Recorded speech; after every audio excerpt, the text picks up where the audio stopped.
Assalamualaikum warahmatullahi wabarakatuh. Alhamdulillah, salatan wassalaman ala rasulillah. Saudaraku kaum muslimin, rahmatullah alaikum. Ada sebuah kisah menarik yang patut kita renungkan dan menjadi teladan sepanjang zaman. Kisah tentang keluarga Nabi Ibrahim alaihissalam. Di malam 8 Zulhijjah, Nabi Ibrahim bermimpi. Dan mimpi seorang nabi adalah ar-ru'yatus shadiqah, mimpi yang benar.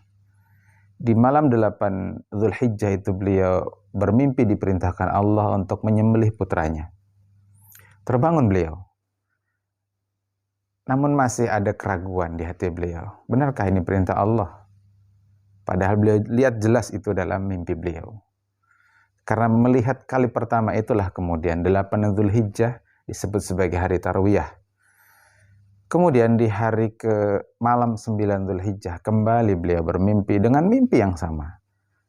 Maka kemudian menjadi mantap di hati beliau, yakin beliau bahwa inilah perintah Allah. Karena keyakinan dan pengetahuan beliau itulah kemudian tanggal 9 Zulhijjah disebut sebagai Yaumul Arafah, yakni hari di mana beliau mantap yakin mengetahui bahwa itu adalah perintah Allah.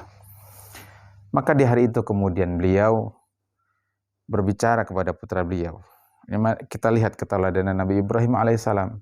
Ketika beliau mantap hati bahwa itulah perintah Allah, beliau segera melaksanakannya, meskipun beliau meminta dulu pertimbangan kepada anaknya, bukan untuk menolak perintah Allah, tapi untuk semakin memantapkan hati beliau.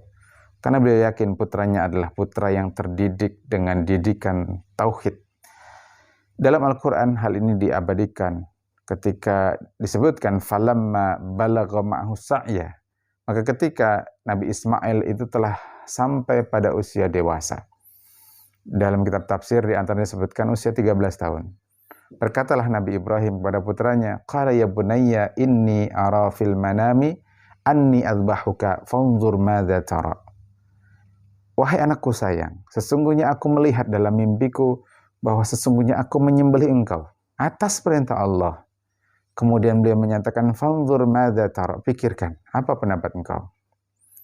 Dan anak yang terdidik dengan tarbiyah tauhid ini kemudian menjawab dengan mantap, yang itu meyakinkan hati ayahnya dengan ucapan, ya abatif ma tu'maru, wahai ayahku, lakukan apa yang Allah perintahkan kepada engkau. Satajiduni insyaallahu minas sabirin. Niscaya engkau akan dapati aku, anakmu ini, adalah termasuk orang-orang yang bersabar atas perintah Allah ini. Masya Allah, ini keluarga yang luar biasa. Sebuah perintah yang kalau kita kaji dalam sudut pandang apapun mungkin tidak masuk akal, tidak rasional. Bagaimana bisa seorang ayah akan menyembelih putranya? Namun kecintaan dan ketaatan Nabi Ibrahim kepada Allah melebihi kecintaannya kepada anak kesayangannya.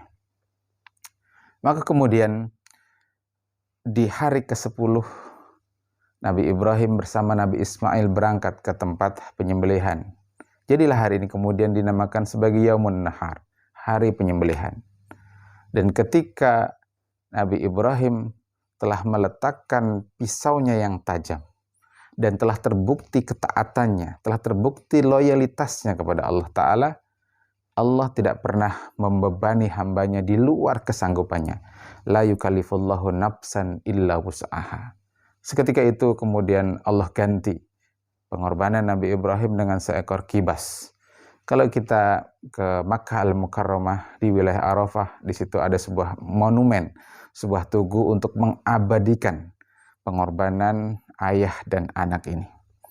Maka hadirin yang kami muliakan, jika hari ini Allah meminta kita untuk sedikit menginfakkan harta kita untuk berkurban, sebagaimana Allah perintahkan, fasholli li rabbika wanhar, salatlah dan sembelihlah hewan kurban, maka ini adalah bagian dari mentauladani, mencontoh satu keluarga mulia, keluarga Nabi Ibrahim alaihissalam, seorang nabi yang namanya kita sebut terus di dalam salat kita, di tasyahud akhir kita. Mudah-mudahan kita mampu menteladani keteladanan, pengorbanan keluarga Nabi Ibrahim alaihissalam. Assalamualaikum warahmatullahi wabarakatuh.